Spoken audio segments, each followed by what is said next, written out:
Hey everyone, this is Shannon with Smokin the Wild, and on this episode, I'm going to show you exactly how I make my special ground venison. You're not going to believe it, how easy it is, how amazing it tastes.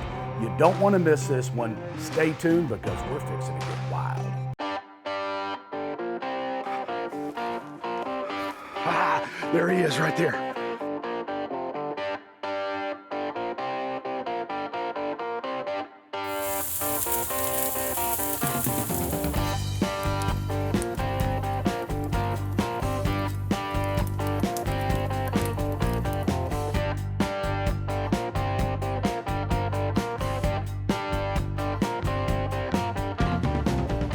All right, before I jump into this, I just have to give a special shout out to my friends at No Limit Outfitting. They up there on the Drummond Ranch here in Oklahoma. You guys, let me tell you something, from deer hunting, hog hunting, turkey hunting, just summertime activities, horseback riding, just a very cool place for a family outing. You gotta check them out. In fact, I'm gonna put links to their website in the description, to all their social channels. You gotta check them out. I highly recommend you book some kind of excursion with them. I'm gonna tell you, of all the places I've been in the United States in the outdoors, it's one of the coolest places that I've ever been. Amazing people, the hospitality is incredible. And the deer that I'm gonna be processing today is a deer that I shot up there this past fall. What an amazing hunt that was. And the rumor is that footage may appear on an Outdoor Channel show this fall. Don't know that for sure, but it just may. Regardless, we'll be showing you that hunt on camera here hopefully before long. But regardless, what a great hunt it was. Great people. Again, it's a magical place. So what I've got here is I've got about 10 pounds of pork fat that I got at my local grocery store. Sometimes they've got beef fat, sometimes they have pork fat. It just depends the luck of the draw. I do both, but you're gonna start off with fat, okay? Because as everybody knows, deer meat is very, very lean, all right? And you can play around with the amount of fat that you incorporate into the meat. I try to keep it about 80-20, 20% fat, 80% deer meat. Even at that, it's still gonna be an incredibly lean, high protein meal. But the way I'm gonna do it and show you today is very special. And let me tell you something, it absolutely takes the taste of deer meat from here to here. It's a phenomenal technique. I use it no matter what wild game. If I'm grinding into the grinder, I'm using this technique. You will not regret it. It's just that good. So I've got this pork fat, and wait till you see what I'm about to do to it. So I've got the Hasty Bake already fired up right now. It's smoking really, really good. I'm using mesquite straight from Texas that my good friend Brendel brought to me. And I'm gonna apply some smoke and some other things to this fat. Once I grind it, it's gonna blow your mind. Now you might be saying, smoked pork fat in deer meat? Let me tell you something. If you've never tried it, you are gonna be blown away at the quality of the food that you're gonna make. I don't care if it's spaghetti, chili, hamburgers, whatever it may be, just applying this smoked fat and that's already seasoned ahead of time, unbelievable flavor profile. You'll never want to do it another way. And in fact, I use this same technique whether I'm processing wild hog, ground turkey. If I'm doing ground meat in my grinder, I am going to incorporate smoked fat in some way, shape, or form because it's just that good. All right, so without further ado, come on in. We're going to show you exactly what I do to this fat, and then we're going to incorporate in the deer meat. Then we're gonna eat it. But right now, let's get to work on this fat, so come on in. All right, first thing I'm gonna do is I'm gonna glove up. I'm gonna be handling pork, so you always wanna make sure you're gloved up for that. All right, so the next thing we're gonna do is I'm gonna take this, now keep in mind, you wanna pull this out of the refrigerator. You still want it to be good and chilled, okay? You don't want it to be room temperature because it's easier to grind when the meat, same way with the deer meat, is somewhat cold, almost to the frozen state, but not quite. All right, so now what we're gonna do is we're gonna move the camera. I'm gonna show you exactly what I do with this, this pork fat. And then, as I said, this Hasty Bake is fired up right now. I can see the smoke billowing. I can't wait to get it out there, and we'll take it from there. All right, so now what we're gonna do is this gonna be a little loud. We're just gonna start putting in the fat.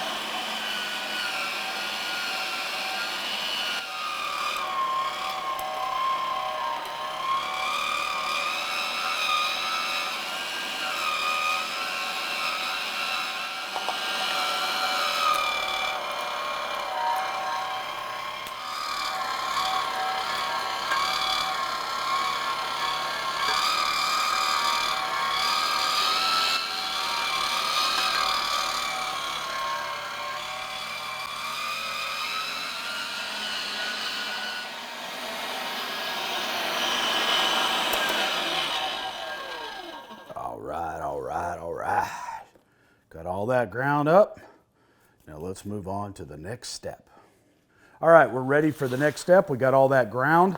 It's about 10 pounds of fat. I'm not going to use all of this because I probably have about 15 pounds of deer meat, somewhere around that. I'll know in a minute because I'm actually going to use my food scale to know exactly, because it's important that you get this ratio right.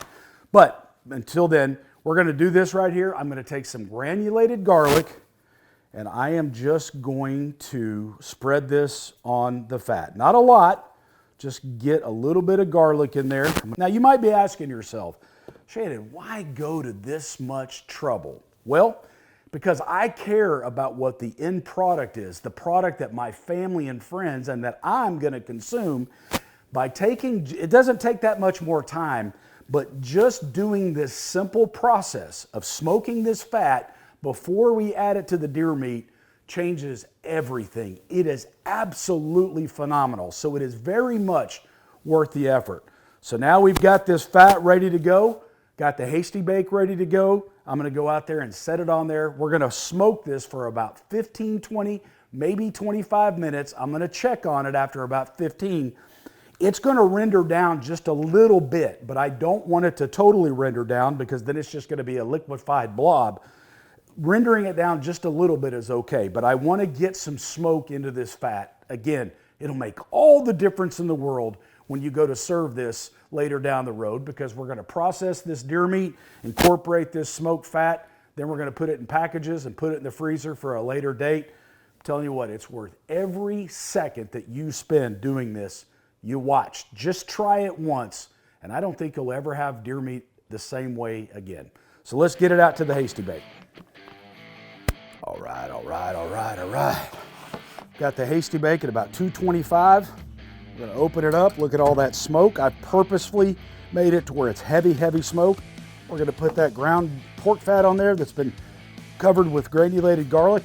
We're gonna let that smoke for about 20, 25 minutes. I'm gonna check on it because, like I said, I don't want it to render down. I want to just get some smoke in that fat. I'm gonna go in there and set the timer. We're gonna check on it in about 20 minutes. Let's get this timer set for 20 minutes. Good to go. All right, it's been about 15 minutes since I put the ground fat on the hasty bake. I'm gonna go stir it a little bit because I want to make sure that all the fat, as much as I can, gets infused with that heavy smoke. So let's go check on it right now. Let's check on it. All right. I don't know if the camera's gonna pick it up, but it's got, the top is already starting to brown just enough, all right? So I'm just gonna take a spoon and I'm just gonna kind of mix it up, turn it over. It's starting to render or liquefy just a little bit. We probably have about 8 more minutes, and then we're gonna go to the next step. So let's kind of turn that around, turn that over just enough. All right, so we can get that smoked infused in the rest of the fat, then we're gonna be ready to go.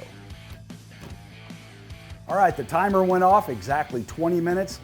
I didn't just throw this together. I've been trying to perfect this over a couple of years. I pretty much got it down. About 20 minutes is about enough time.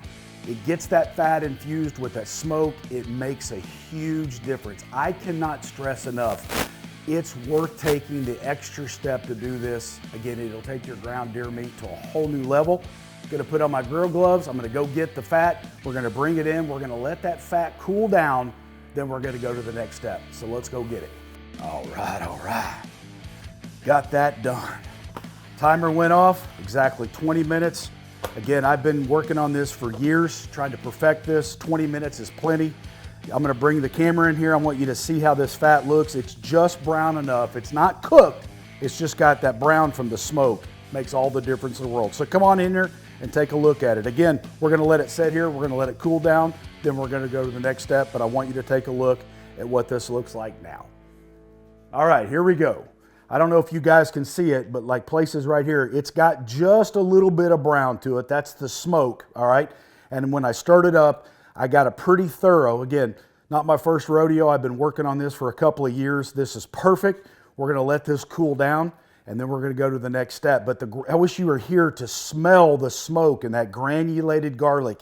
It's just enough. And the cool thing about it is, you can pull a package of deer meat that you've done this with a year from now, and you're gonna smell the smoke. You're gonna taste it. It's phenomenal. I can't wait for you to try this. But for now, we're gonna let this cool down, then we're gonna go to the next step. Now this ground smoked pork fat has cooled down. I let it get to room temperature, then I stick it in the fridge for about an hour, covered with some aluminum foil to let it get firmed up, and then I go to work. But I want to talk about something that I feel is really important, because I've already had people ask me over the years, whether people that have been here watching me do it, or pretty much everybody I know knows that I do this.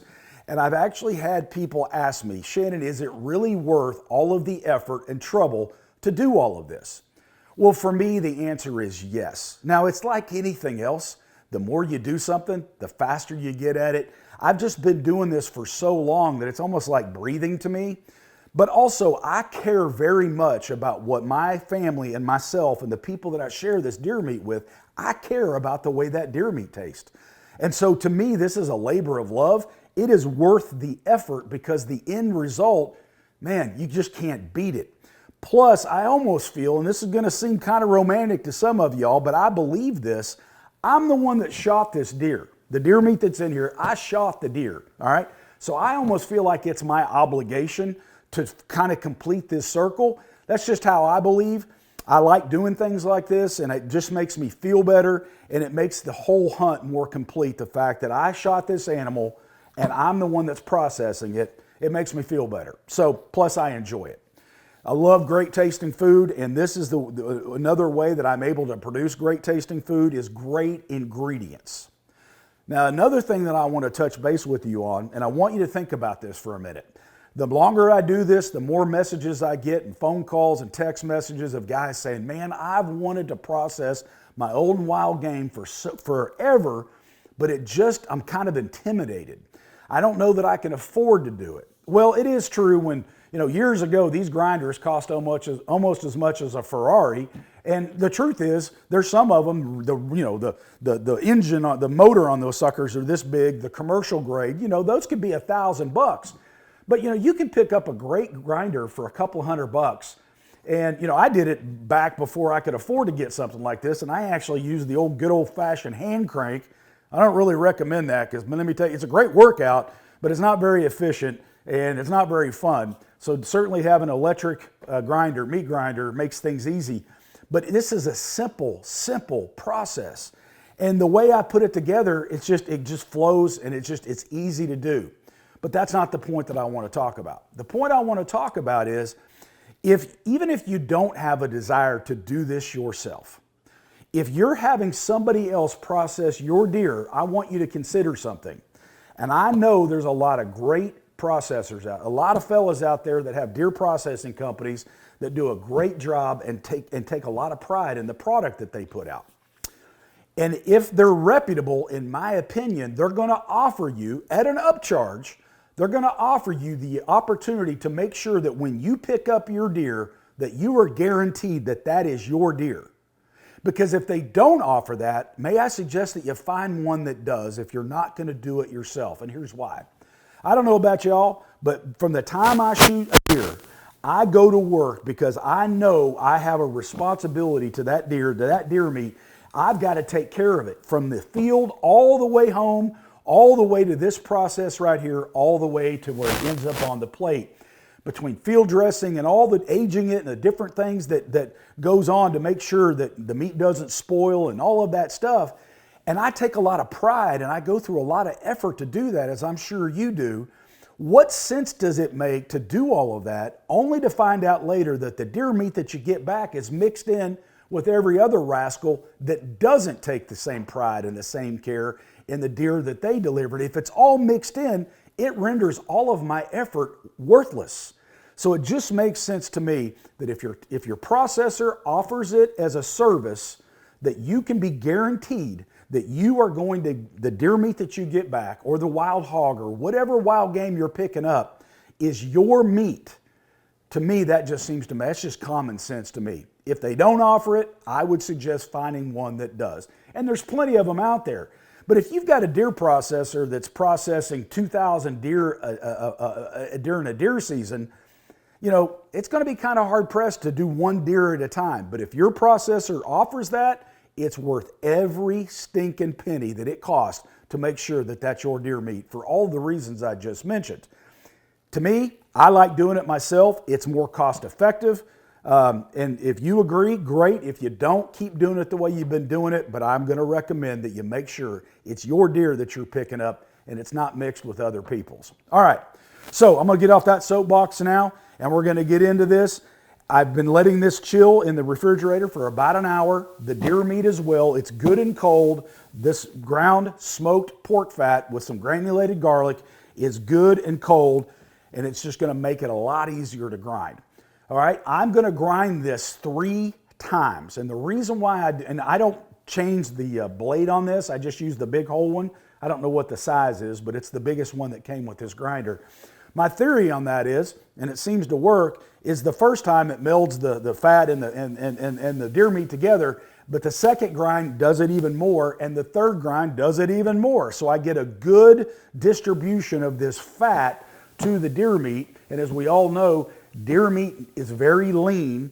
You either need to add fat to it or you're going to have to add oil in the skillet or whatever, or wrap it in bacon. Otherwise, it's going to dry out really fast. So my goal is to do about a 15 to 20% fat to meat ratio. It's not an exact science, but I get pretty dadgum close because I've been doing this a while. So we're going to bring the camera in. I want to show you step by step exactly how I do this. Stay tuned. All right, guys, I've got the cubed deer meat that I've deboned. This is what I'm doing for the grind. All right, at least part of it. All right, it's small enough in chunks that it fits really easy down the chute of the grinder. Then I have the ground smoked pork fat with a little bit of granulated garlic, and now we're ready to go. All right, guys, this is going to be a little bit loud. I promise you this is a lot easier just to do it than it is to do it and film it at the same time, but we're going to do our best here. So we're going to get started. And turn this bad boy up. We're going to start, put about 2-3 chunks of meat, followed by some ground fat.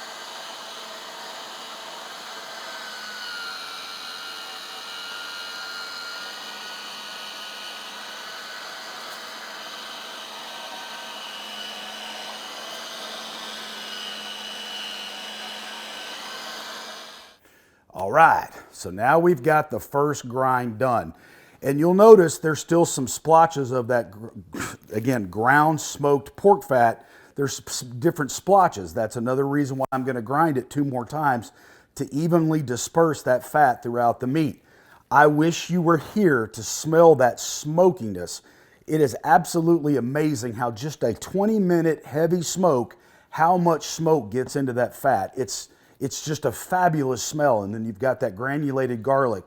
Again, it just cranks the flavor profile of this ground deer meat to another level. It's well worth the effort. That aroma is amazing. All right, so now I'm going to start off with another fresh, clean plastic lug. By the way, you can get these like at Bass Pro / Cabela's with the lid, which I recommend for like 20 bucks total. I think I got this one. It's an LEM. I got it off Amazon with the lid. You know, I like to have different ones. This white one fits underneath the grinder lip really easy. This one doesn't, but this holds more. So I highly recommend working out of these. They're food safe. They clean up really nice. So now we're ready for the second grind. We've done a 1 grind, got it thoroughly mixed together with the first grind, the second grind, and even the third grind. Again, it's going to displace and disperse that smoked fat even better. It's worth the effort. So let's crank it and get started.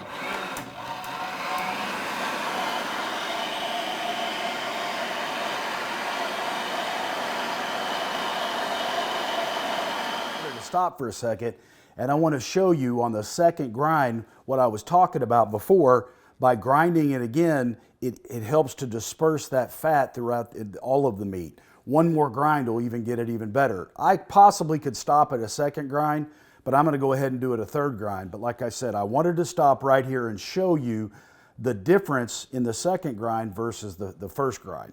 So we're just going to keep going. It's a labor of love. It's well worth the time. Let's keep on going.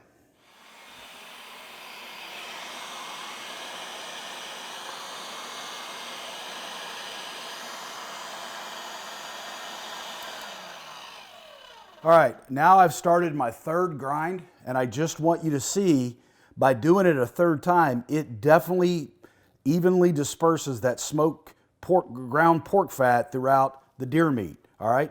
I highly recommend doing it. You don't have to. A second grind is sufficient, but I feel like a third time is even better. And again, I can't stress, I wish you were here to smell that smokiness and that garlic, and it's just a right amount. It's perfect. And I cannot wait for you to try this, taste it. It is unbelievable. So going to keep going, and we're going to go to the very next step. All right, we finished that third and final grind. It was definitely worth doing that. I showed you what it looked like. It definitely dispersed that fat a lot more evenly. So now what I'm going to do is I've transferred it to this lug. I'm going to put the lid on it, and I'm going to stick it back in the fridge for a couple hours to let this meat firm back up, and then we're going to bag it. But I'm going to do one last thing before I do that. I'm going to take a little bit. I'm going to take two different little samples of this because I've got two different rubs that I'm going to use. I'm going to do a test brown real quick. I'm going to taste this. I already know what it tastes like because I've done this a lot. It's phenomenal, but I'm also getting hungry. Again, the aroma from this meat, the smokiness of that garlic, it's just the right amount. And what's great about this is, I mean, who doesn't like smoked anything, all right? And so now you can enjoy smoked burgers, smoked spaghetti and chili and stuff like that because the smoke is already in here and it stays in here. And again, it's just the right amount. So let's jump over here to the stove. Let's get this browned up. I'm going to stick the rest of it in the fridge, let it chill up and firm up for a couple hours. Then we're going to get to bagging it and get it in the freezer. Let's go. All right. Let's get this on the stove. Let's get this heat cranked up. I've got two different balls there. I'm going to take some cattle call, which is one of my all-time favorite rubs. I'm going to kind of sprinkle that one. Then I'm going to take another one of my all-time favorite rubs, the Bearded Butcher Hollywood Blend. Huge fan of it. Use these rubs on everything. We'll get that on there. All right. And then we're going to brown these up. The texture is perfect. The combination of the smokiness, it is just absolutely fantastic. You're going to love this. Let's get these browned up, and I'm going to eat, and we'll move on to the next step. All right. Get that off. It's all done. Let's get over here on the counter. Let's get this stuff tasted right up. I mean, don't that pretty. Woo! See, let's taste it. All right. Woo! Man, let's get that off of there. So on this left side, I've got the Bearded Butcher Hollywood Blend. And on this side, I've got the Cattle Call Blend. So let's taste the Hollywood Blend first.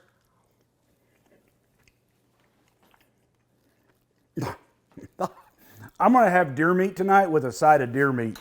My goodness. Now we've got the Cattle Call Blend. Really? That is amazing. It's just the perfect amount of smoke. It's got that garlic powder in there, the granulated garlic. You spice it up how you want. It's just enough, just the right amount of fat content. You'll notice I didn't add any oil to the pan, but it's not greasy. It has just enough fat content. I'm telling you right now, that is absolutely fantastic. The texture of the meat's perfect. It crumbles up really nice without a lot of effort. It's just perfect. I encourage you to try it. So now what I'm going to do is I already got the lug already covered up. I'm going to take this meat, put it in the fridge for a couple hours. Then we're going to come back and get this bagged up so we can get it in the freezer. Let's go. All right, it's been about 2 hours. This ground deer meat has been in the fridge firming up. It's nice and chilled. We're ready to go. I've got all my stuff ready to go. I've got another sterilized meat lug. I've got my tape dispenser. I've got my game meat bags ready to go, pre-filled out. I have my food grade food scale ready to go. All right, so what you need to know is there's 16 ounces to a pound. And so I'm going to, on this particular deer, I'm going to create 1 pound bags. So if I do the math right, let me take my Crocs off for a second and do the math. Oh, that would be right. I'm going to do 16 ounces per bag. 1 pound equals 16 ounces. All right. So always glove up. I'm handling raw meat, and I'm handling meat that's got pork fat in it. So let's go ahead and glove up here. All right. Now, before I continue, I want to cover something that I haven't yet, and it's very, very important. Not only have I gone to the trouble of doing, and it's not any trouble, but gone to the extent of smoking the fat and whatever, but I also personally aged this deer meat, all right? One of the big problems with any animal that you hunt, that you shoot, is most guys don't age their meat, all right? Don't age the deer meat. Now, if you're taking it to a deer processor, some of them will age it. Most of the time it's an upcharge. But, you know, if you take a deer processor that's doing 2,000, 1,500 deer a season, I would question whether the aging process that they use. But if your particular deer processor is doing it and you're confident in it, that's fantastic. But I personally age this meat without the benefit of a walk-in cooler. I'm not going to talk about that technique in this video. I've got a video about to drop where I cover that in detail and show you exactly how I personally do it. That's worked. I've used it for years. It works flawlessly. But I've taken the time to actually make sure this deer meat is properly aged. And that's another thing that enhances the flavor. Again, on Smokin the Wild, it's about great tasting food that anybody can duplicate. And you guys can do this, I promise you, or I wouldn't be showing this to you. All right, let's go ahead and take the lid off. And oh my goodness, the aroma, you can smell that smokiness and that garlic, granulated garlic. And you know, I don't know why you would be watching a YouTube channel called Smokin the Wild if you're not a big fan of smoke flavor. But if you don't like a lot of smoke flavor, you certainly, if you're going to do this technique, you could reduce the amount of time that you smoke the ground pork fat or beef fat. You know, cut it in half, cut it in a third, whatever. But after a few years of playing around with this and trying to perfect it, I've just found that 20 minutes is just the right amount of smokiness, the right amount of smoke flavor. But again, you play around with it, you do it to your liking, it's your food. All right, so let's get started. So what I'm going to do is I'm going to get some of this meat, all right, and I'm going to put it on my food scale. That's 17 pounds. There's 16.85, 45, 16 ounces on the dot. All right, there's 1 pound of meat. All right, and I'm just going to keep doing this until we have dispersed all of the meat. Again, I am shooting for 1 pound packages of meat.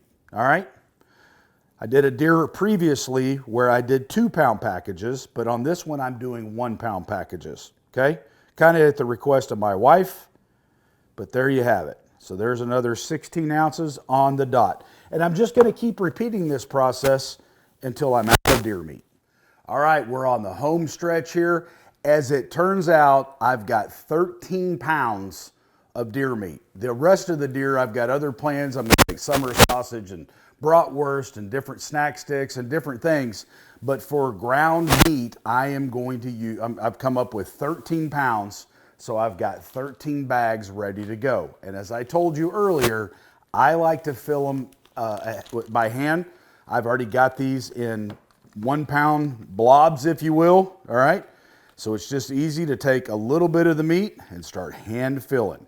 You do it how you want. I like to keep things simple.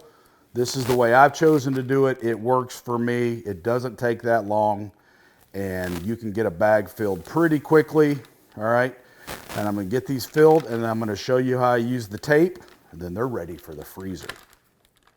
All right, I've finished. I've got 13 1 pound bags of ground deer meat ready to go. The rest of the deer is being left out for different things, but I'm going to go ahead and re-glove.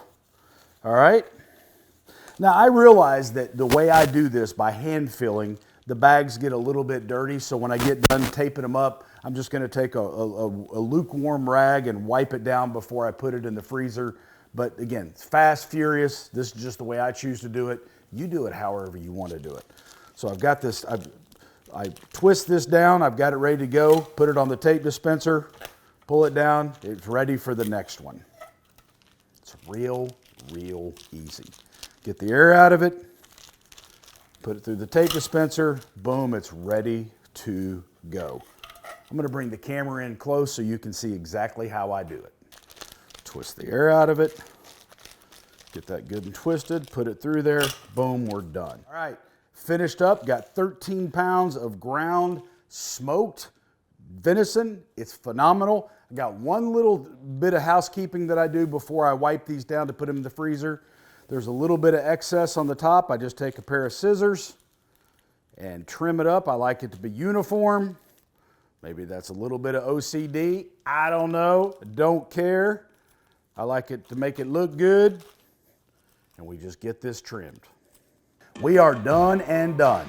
Got the bags wiped off. One last thing to do. Throw these rascals in the freezer, then call it a night. I hope you've enjoyed this episode. I certainly have enjoyed filming it for you. Whether I have the camera on me or not, this is what I do. This is a lifestyle that we live. Whether the camera's on us or not, I'm just happy to bring it to you. I promise you, if you'll do this, you'll never want deer meat the same way like you've always done it ever again. Here's what's cool. Let's pretend for a moment that this is the last deer meat package that I have come deer season of 2022. When I cut the top of it, I'm gonna smell the smokiness and the garlic. Phenomenal. I don't care if you open it up next week, tomorrow, next month, 6 months from now, or a year from now, you're gonna smell that smokiness and that garlic. Just like I keep saying, it takes it from here to here. That's your thing. I promise you, you will not regret following this quote-unquote recipe, this technique. Thanks for watching. Guys, I really appreciate all the feedback. I appreciate all the text messages. I'm excited to be back in full swing of filming. We've got a lot of great cooking episodes coming for you guys. Stay tuned. I can't wait to bring it to you. Thanks for watching and have a great week.